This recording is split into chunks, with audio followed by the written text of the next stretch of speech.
Hello student, हमने आपको पहले वाले वीडियो में फ्रैक्चर के टाइप्स, क्लासिफिकेशन, क्लिनिकल मैनिफेस्टेशन और डायग्नोस्टिक इवैल्यूएशन के बारे में बताया था। इस वीडियो में आपको मैनेजमेंट के बारे में बताएंगे।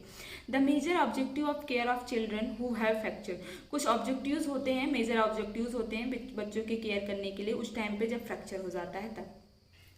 सबसे पहले हम लोग क्या करेंगे, to restore fracture fragments to their normal anatomic position. हम लोग सबसे पहले क्या करते हैं, जो फ्रैक्चर होता है, फ्रेगमेंट्स वगैरह जो होते हैं उनको हम लोग एनाटॉमिक पोजीशन में सबसे पहले लेके आते हैं, ठीक है, रिस्टोर करते हैं। Next, to maintain bone fragments in place until healing occurs. उसके बाद हम लोग क्या फ्रेगमेंट्स वगैरह जो हैं, बोन का फ्रेगमेंट्स वगैरह उनको मेंटेन करेंगे और उनको हील करने की कोशिश करेंगे। तो अगर हम जो फ्रेगमेंट फ्रैक्चर को रिस्टोर करें उसको हम रिडक्शन बोलते हैं, और जो फ्रेगमेंट्स वगैरह को मेंटेन, हीलिंग प्रोसेस मेंटेन करें उसको हम लोग इमोबिलाइजेशन बोलते हैं। उसके बाद to help the children regain normal function and strength of the affected part. और जो बच्चा होता है उसको हम लोग हेल्प करते हैं ताकि वो अपने नॉर्मल फंक्शन में आ सके और अफेक्टेड पार्ट को स्ट्रेंथ दे सके। तो उसको हम लोग क्या बोलते हैं, रिहैबिलिटेशन बोलते हैं। तो सबसे पहले हम लोग फ्रैक्चर का रिडक्शन करेंगे। क्या करेंगे, fractures are placed before edema occurs and tissue are infiltrated by hemorrhage. Method used for fracture reduction depends on।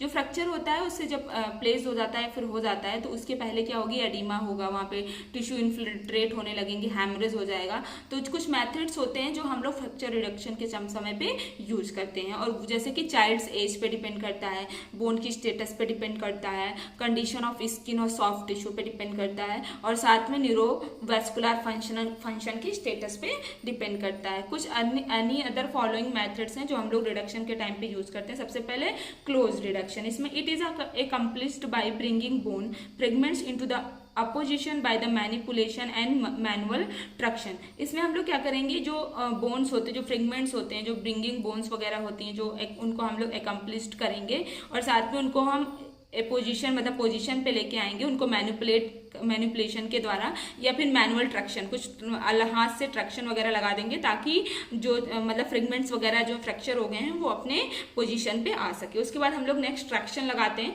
Traction is a pulling force applied in a longitudinal direction to reduce a fracture. It can also be use to mobilize a fracture. ये traction क्या होते हैं, pulling force होते हैं, मतलब हम लोग force के द्वारा किसी भी चीज को बांध देते हैं, अप्लाई कर देते हैं लॉन्गिट्यूडनल डायरेक्शन, मतलब सीधे सीधे डायरेक्शन, पटरी वगैरह जैसे लगा के हम लोग बांध दिए ताकि जो फ्रैक्चर वगैरह उसको हम लोग कम कर सकें। It can also be used in immobilization of fracture, और साथ में फ्रैक्चर के इमोबिलाइजेशन में ये यूज किए जाते हैं।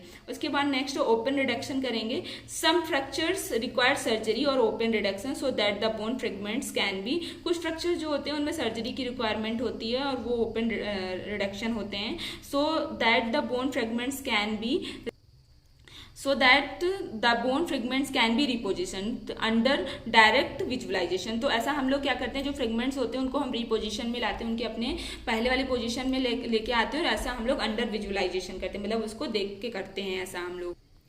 ओपन डिडक्शन में हम दो चीज करते हैं, इंटरनल फिक्सेशन डिवाइस, दूसरा आफ्टर वुंड क्लोजर। तो internal fixer device like metallic screw हो गया, प्लेट्स हो गए, रॉड्स हो गए, may be use to hold fragments और bone in position until soil bone healing occurs. इसमें क्या होता है, इंटरनल फिक्सर कुछ डिवाइसेस होती हैं वो अंदर हम लोग लगा देते हैं फ्रेगमेंट्स को रिपोजिशन करने के लिए, होल्ड करने के लिए। तो कुछ प्लेट्स हो गए, कुछ स्क्रू हो गए, कुछ रॉड्स वगैरह हो गए, ताकि जो फ्रेगमेंट्स हैं वो अपने पोजीशन पे आ सके जब तक बोन जो है वो हील ना हो जाए तब तक।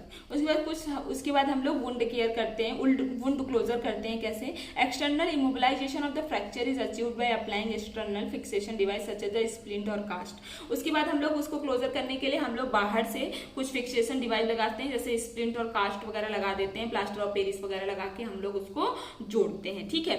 उसके बाद नेक्स्ट हमारा fracture immobilization. Immobilization can be achieved with external fiction device like bandage, cast, splints, continuous traction, pin, plaster technique और internal fiction device like plates, screw and rods. Fracture immobilization करने के लिए हम लोग कुछ एक्सटर्नल फिक्शन डिवाइस यूज करते हैं, जैसे कि बैंडेज हो गया, कास्ट हो गया, स्प्लिंट्स हो गए, ये कंटिन्यूअस ट्रैक्शन होते हैं। उसके बाद कुछ कंटिन्यूअस ट्रैक्शन, पिन हो गया, प्लास्टर टेक्निक वगैरह हम लोग एक्सटर्नली यूज करते हैं। उसके बाद इंटरनली फिक्सेशन डिवाइस होते हैं, जैसे कि प्लेट्स हो गए, स्क्रूज हो गए और रॉड्स वगैरह होते हैं, हम लोग यूज करते हैं। उसके बाद इसके अंदर आता है cast. When a cast is applied for immobilization of fracture, bone the joint above the below the fracture are immobilized to eliminate the possibility of movement। Movement when a cast is applied. हम लोग जब cast apply करते हैं तो immobilization of fracture bone the joint above and below.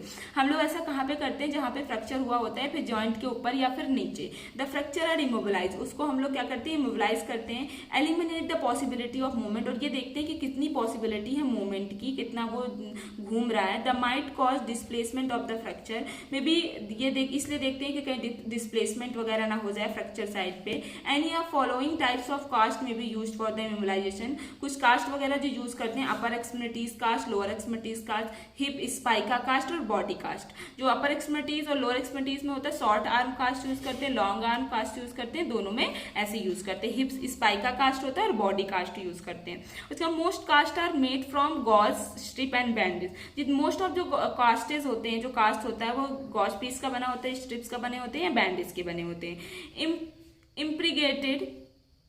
impregnated with plaster of Paris, other lighter weight and water resistance materials are also being used with an increasing frequency for selected types of the structure। उसके बाद हम plaster of Paris वगैरह भी use करते हैं और light weight of water resistance materials use करते हैं। Being used with the increase, ऐसा हम क्यों करते हैं, फ्रीक्वेंसी को इंक्रीज करने के लिए। किसकी वजह से, सेलेक्टेड टाइप्स ऑफ स्ट्रक्चर, मतलब जो भी सेलेक्टेड टाइप्स ऑफ स्ट्रक्चर है, सेलेक्टेड टाइप्स ऑफ जो फ्रैक्चर है उसके टाइम पे। उसके बाद नेक्स्ट नर्सिंग मैनेजमेंट में हम लोग क्या करेंगे, nursing management of children for cast. सबसे पहले हम बॉडी टेम्परेचर मेंटेन करेंगे कास्ट के टाइम पे। स्किन इंटीग्रिटी वगैरह देखेंगे, प्रिवेंट करेंगे इन्फेक्शन से। मेंटेनेंस ऑफ क्लीननेस वगैरह देखेंगे, मेंटेन करेंगे। Promotion of appropriate muscles activities, और उस मसल्स एक्टिविटी को प्रमोट करेंगे। प्रोविजन ऑफ कंफर्ट मेजर वगैरह लगाएंगे, तकिया वगैरह यूज करेंगे। Prevention of urinary stasis and constipation, urinary stasis रुकावट वगैरह से, कॉन्स्टिपेशन वगैरह से उसको प्रिवेंट करेंगे। Education of parents and the child, और पेरेंट्स और चाइल्ड को एजुकेट करेंगे रिगार्डिंग द कास्ट। उसके बाद nursing management of children in traction, अगर ट्रैक्शन लगा है तो क्या करेंगे, सबसे पहले मेंटेन करेंगे ट्रैक्शन को। उसके बाद करेक्ट बॉडी अलाइनमेंट, बॉडी को करेक्ट में उस पर रखेंगे ताकि maintain correct body alignment maintain करके रखेंगे। स्किन इंटीग्रिटी मेंटेन करेंगे। प्रमोट अप्रोप्रिएट मसल्स एक्टिविटीज को प्रमोट करके रखेंगे। Providing comfort measures and pain relief, comfort measures वगैरह यूज करेंगे, पेन रिलीफ मेडिसिन एनाल्जेसिक्स वगैरह यूज करेंगे। Provide adequate fluids and nutrients provide करेंगे। Educate the child and parents को एजुकेट करेंगे, चाइल्ड को एजुकेट करेंगे। ऑब्जर्विंग फॉर कॉम्प्लिकेशंस वगैरह को ऑब्जर्व करते रहेंगे। तो ये था आज का टॉपिक। आपको इससे रिलेटेड कोई भी डाउट है आप हमसे क्लियर कर सकते हैं। Thank you so much.